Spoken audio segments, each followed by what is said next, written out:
The biggest question people ask is why can't Michael Myers die? In John Carpenter's original Halloween, 1978, Michael Myers is portrayed as the embodiment of evil. He murders his sister at age 6 and, 15 years later, returns to Haddonfield to kill again. Loomis, his psychiatrist, is convinced that Michael is not just mentally ill, but pure evil in human form. He famously describes Michael as having the blackest eyes, the devil's eyes. In this version, Michael isn't explicitly supernatural, but his survival through gunshots, stabbings, and falls suggests he's something more than human. He's emotionless, silent, and unstoppable, meant to represent fear itself. His inability to die is less about science or magic and more symbolic.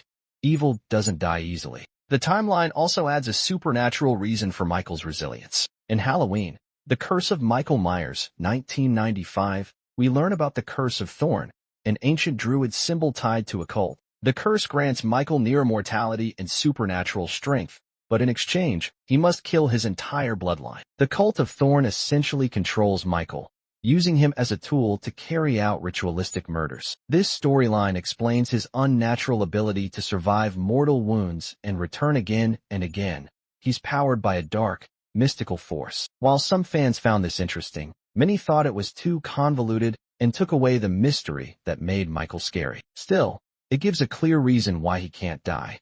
He's cursed. Rob Zombie's Halloween and Halloween 2 take a more psychological and gritty approach. Michael is still terrifying and incredibly strong, but there's no supernatural explanation. He's just a monstrous human driven by rage, trauma, and obsession. Despite this more realistic take, Zombies Michael still survives impossible injuries, making his resilience more of a horror trope than a plot element. He's essentially a human tank, massive, brutal, and emotionally dead. In Halloween Kills, Michael survives a mob beating, multiple stab wounds, and even being shot. He gets up and slaughters an entire crowd. The film suggests that the more he kills, the stronger he becomes. Fear seems to empower him, feeding into the idea that Michael isn't just a man, but a symbol of evil, growing more unstoppable the more attention and fear he draws. In this trilogy, he's portrayed like a legend, something more than human because people believe he is. Evil becomes myth, and myth becomes reality. Across all timelines, one consistent idea remains: Michael Myers is the embodiment of evil.